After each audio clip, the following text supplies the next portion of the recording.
Act 1, westbound to Ironhook. In the year 1900, when steam had conquered distance but not human foolishness, the western rails of the Asharan Dominion cut through badlands, mining scars, dead forests and towns too stubborn to disappear. Great iron engines dragged civilization behind them, one smoking carriage at a time, carrying merchants, fugitives, pilgrims, prospectors, preachers and liars in roughly equal measure. On one such line headed toward Ironhook, the first proper stop beyond the eastern heartlands, 6 strangers found themselves bound together by nothing more than chance discomfort, and the simple fact that no one else in their compartment seemed worth speaking to. The train groaned westward through a landscape of dust and blasted stone, its wheels hammering a steady rhythm beneath the floorboards.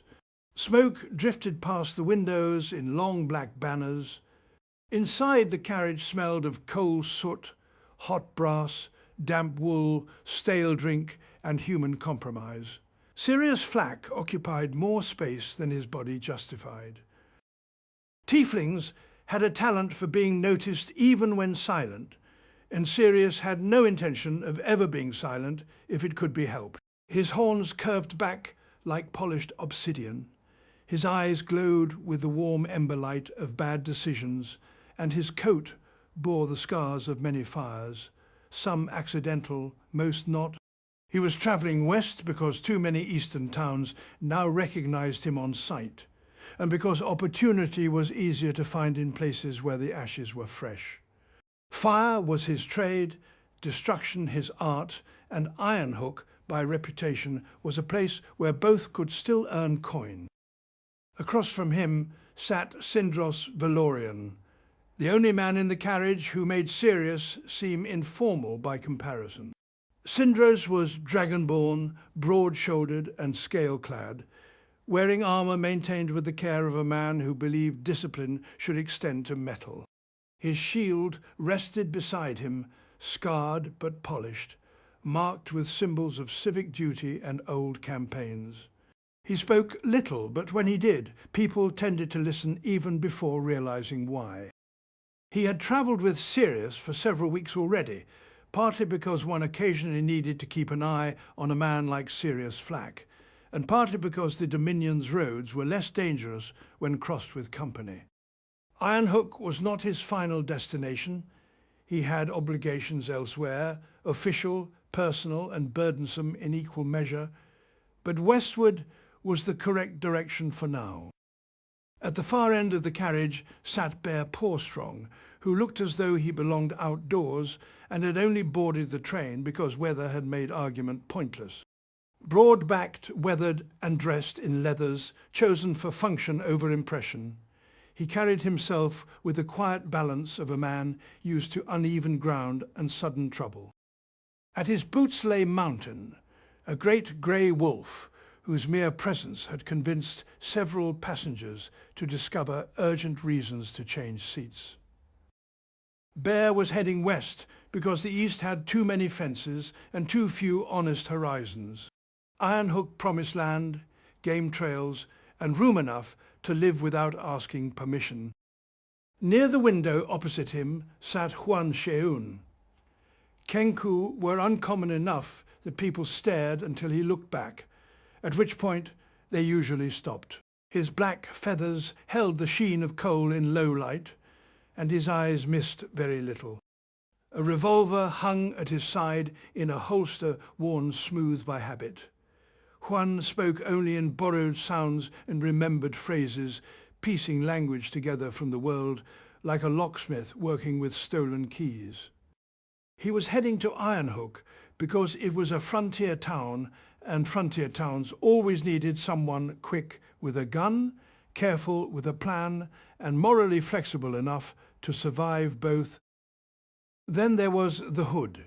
He entered 3 stations after dawn and changed the atmosphere of the carriage by the simple act of existing within it. Tall, thick-built, and draped in a dark hooded mantle he never removed. He carried an executioner's axe with the casual familiarity of a man carrying an umbrella. The scars across his exposed torso looked ritual rather than accidental. He took a seat, said nothing, and every drunk in the carriage abruptly rediscovered moderation. Once he had served lawful courts as the hand that ended sentences. Then the courts changed, mercy became fashionable, and he found himself unemployed in a world still full of the guilty. Iron Hook, he had heard, was a place where judgment remained in demand. The final member of their accidental company was not yet aboard. Cothis Ironhide, leonine veteran and war cleric, travelled west by a slower route. Delayed by duties, he neither explained nor escaped.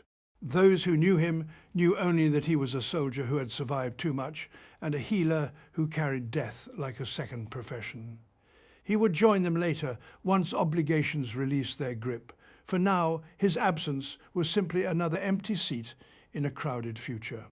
The journey was long enough for strangers to become familiar, if not friendly. Sirius tried repeatedly to teach mountain card tricks and was repeatedly ignored. Bear and Huan developed a practical respect built mostly from shared silences and mutual competence. Syndros spent an afternoon explaining rail brake systems to anyone trapped within earshot, which turned out to be everyone.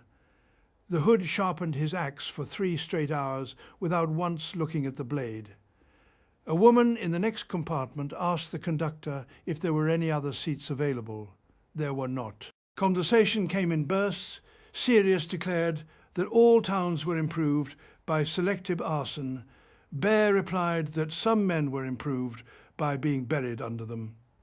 Juan contributed a perfect imitation of a judge sighing heavily, which for reasons no one could explain caused Syndros to laugh hard enough to cough.